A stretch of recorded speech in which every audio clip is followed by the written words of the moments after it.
IBB is 83 years old as at the time we saw A Journey in Service. IBB wrote as if he was trying to make restitution of some things. IBB divulged and opened up to a lot of previous instances and stories that would have been left untold. I really think that Abacha's book, A Journey in Service, it's one that has stirred up debate, and very, very important debate that, of course, there have been some perspectives shared in time past, which, from what we now see, there were some half-truths, and it's good it's coming from IBB, being a northerner and from one section of the country, to whom the stories have always favored, I think it's a story of the IBB years from the point of view of the man himself, Ibrahim Badamasi Babangida. There are many sides to every story, depending on where you are standing and where you are viewing from. We who were at the sidelines will probably now play side by side what he said with what we ourselves saw. Let me point out one thing. I've not read the book, but I've seen a lot of things about the book. It's a wonderful book, so to say, because Chinua Achebe said that if you don't like my book, write your own. IBB has written his book. It's a wonderful thing to do. A testimony and revelation of the unknown. That is why history is important. History is inevitable, because if you don't know history, you wouldn't know where you started, where you are, and where you are going to. So that's a book launch exposed so many things. Like President Obasanjo said during the launch, the book launch, and the launch of the presidential library, I think the most important thing here is that President Babangida has taken out time to document very momentous events that happened in our national history. I want to commend him for having the guts to tell his own side of the story. I think the book is an eye-opener on the history and events the military juntas and everything that happened after independence of Nigeria. So I think it's a kind of drawing us back memory lane and telling us about what happened, especially the 1966 coup that was tagged an Igbo coup.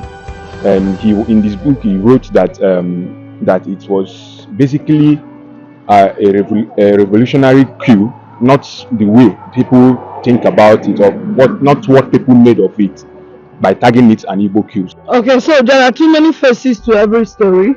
There's the intention of the writer, there's the understanding, perspective, and perception of the readers, and then there's the general sense.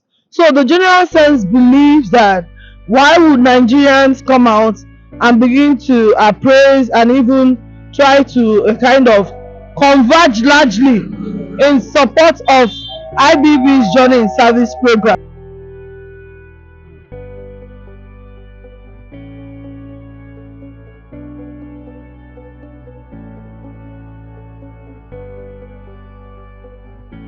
And so the book is, to me, would just be like an icing on the cake to cap up his statement disposition, which is quite commendable. I would rather say that what the book did, rather than maybe an attempt to whitewash him, would actually be like an attempt to validate the long silence. Judging from the fact that most of the things you wrote about are things that have effectively divided Nigeria ethnically, politically, religiously, and otherwise. The country over the years has suffered from bigotry from what happened in the 1966 coup, bigotry from what happened in 1993, and speculations here and there. Nobody really had come out to say this is what it is. So many years later, you come to tell us these things, even though it's better late than never. But from what happened at the book launch itself, you just see that this is just an image laundry thing. Like one of my friends will say, it's IBB's attempt to meet his creator in peace. IBB has written a book. I will tell you, I like IBB, but I don't admire him. He wrote something about his life and when he served Nigeria. So Nigeria will criticize the book. During the presentation, he made something, because I watched the presentation. He said he regrets the annulment of June 12th. And the annulment of June 12th is something, an anathema to Nigerian development. It's something that brought us backward.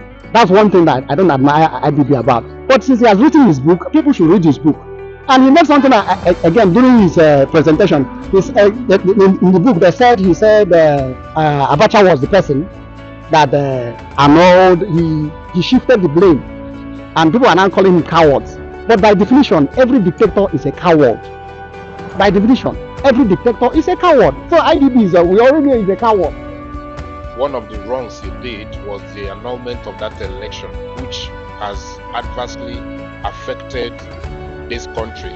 But he did that to create an impression that he tried as a president and he feels sorry for an action he took, which has negatively affected the electoral integrity of the nation. You don't have to agree with everything he said there, but there are some points you take home with you. And so some people may say, oh, it's an attempt to whitewash his image, especially having waited this long till all the bad fallout of his tenure, receded into the background. He's now 83.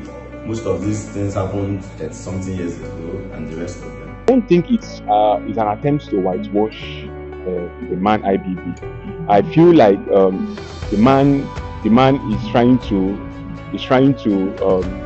make peace with himself. Everything he wrote about the book, he condemned military actions in the book, and even said in the book that he feels like they made mistakes. The military heads of state made mistakes. In the book he wrote that they should have invested more in agriculture than oil, and he even said that he feels that's the reason why Nigeria is where it is today.